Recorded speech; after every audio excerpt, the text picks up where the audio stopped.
I don't understand what the fuck I'm saying. Yes, you do.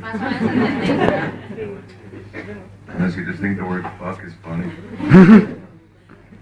Fuck, fuck, fuck, fuck, fuck, fuck, fuck. I'm just playing. Let's go outside. It's a nice day. Jonathan shouted, without meaning to, I think, and headed for the door. Dawn and Apple looked at me. I got this eerie feeling in the pit of my gut, yet somehow instinctively followed him, closing the panel door behind me. After we sat down, that is Jonathan and I, on the purple and gray lawn chairs, Jonathan looked at me with a puzzled expression. I have this idea, Paul. You let me know if you think it will work. He took a look over my shoulder. Ever since I was a child, I've always been fascinated with animals. Not those fucking small animals, not those bastard house cats and chirping birds and the hours and hours of endless, meaningless bullshit to try to get some retarded animal to somehow appear happy. And maybe make you feel that somehow your life has been justified. No, not them. I've always loved the huge ones, the hippos and the elephants, the lions. No, not the lions. They're almost like a cat, so forget I mentioned it. He took a long, dark breath and then another drink and continued, as I was saying. And ever since I can remember, I've always wanted to find a way to keep those enormous animals small, so you'd actually be able to handle them and care for them. Are you following me all right? I almost answered, but he went on. I found a way that it might work. You need to find a way to keep the organs maturing while not actually having to grow. It would work, and when I figured this out for myself, I sat and thought of how, if I could keep giant animals small, I could find a way to keep humans small also.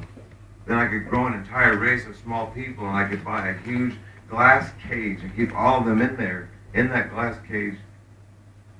And I could set that cage somewhere in town, maybe in my living room, and have people come and pay me money to point at the small humans. Yes, yes.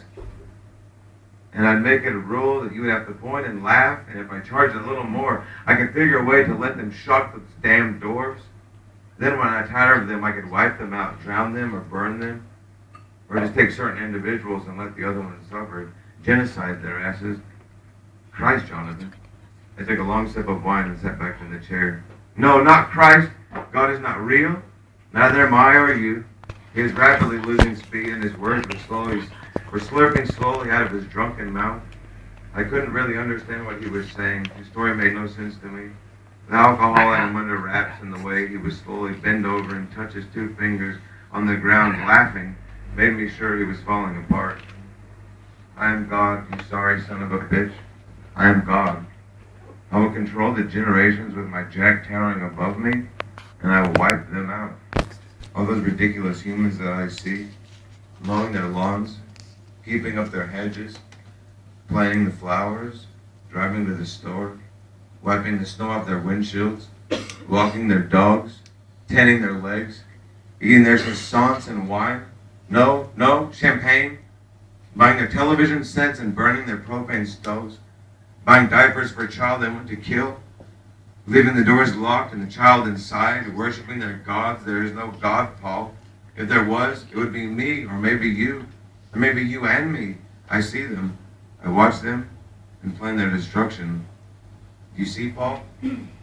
The Jonathan giveth, and the Jonathan taketh away. I'll have you by the neck, too, if you don't keep your eye on me. I'm slippery. You will realize that soon enough, I'm sure. He went on in that fashion for about half an hour, rambling his angered, booze-fueled nonsense. Apple and Dawn came out into the yard. Bravo.